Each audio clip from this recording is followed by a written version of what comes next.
Hello, and welcome to the TFL 2010 Playoffs update. And as you can see, we're in a new room.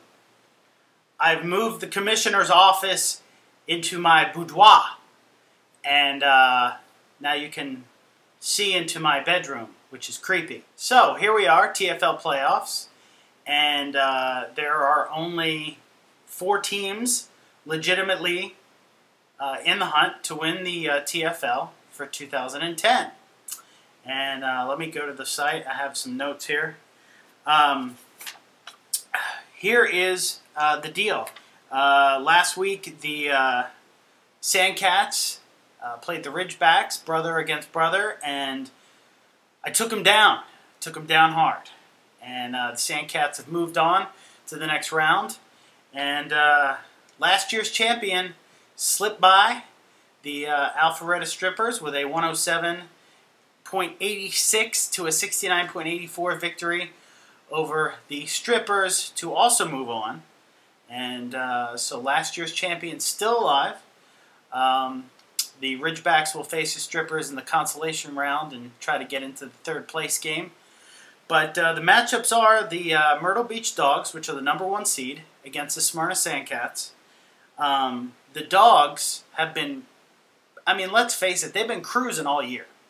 Hands down, you know, as far as points for, hands down the winner in the league. 6 wins in a row as of right now.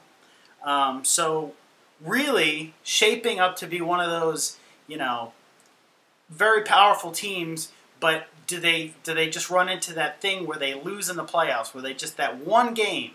And I'm hoping so, because I think it's time for the Dogs to stop cruising, and you know, the teams that have gutted it out all year, time to move on. So we'll see. You know, can the Dogs make it 7 wins in a row to get into the finals? Then we've got the Tattoo against the G-Men, and the G-Men were the #2 team in the league this year. Also #2 with points for. It's going to be a tough one. The last year's champ always finds a way to win when it's important. So we'll see. I don't know. The G-Men have just quietly just had a fantastic year, and they have a really good team. In the first matchup, it's going to be a big matchup of QBs. We've got Phillip Rivers against Mike Vick.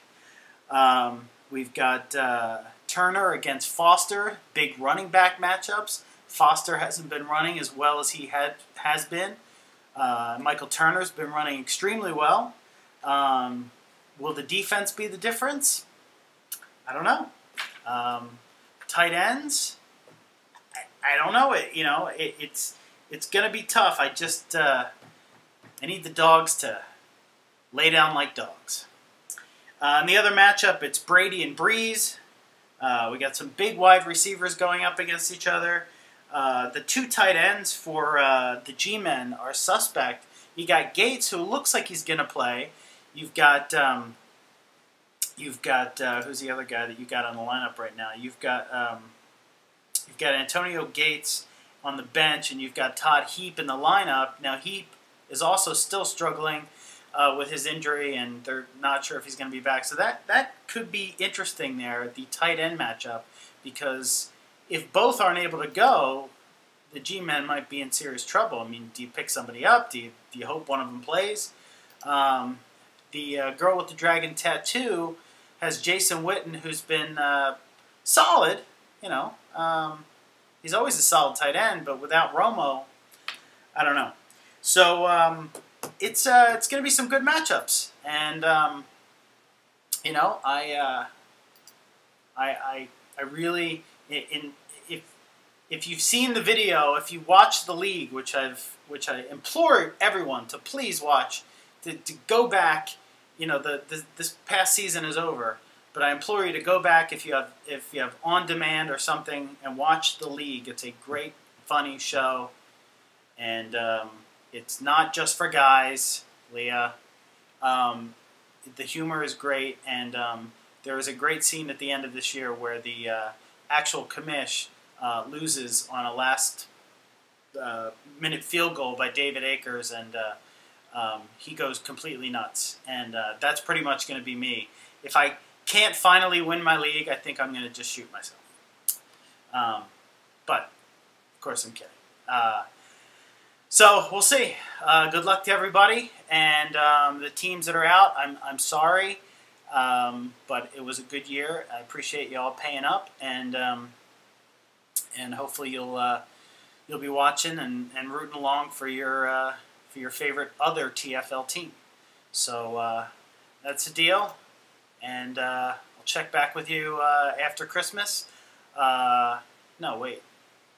No, probably right before. No, I don't know if I'm going to be able to get an update next week because it's going to be crazy. But good luck. I'll talk to you soon. Trust me, it'll come in some form, either written or we may have computer-generated characters again, just to make it simple. But good luck to everybody, and I'll talk to you next time. See ya.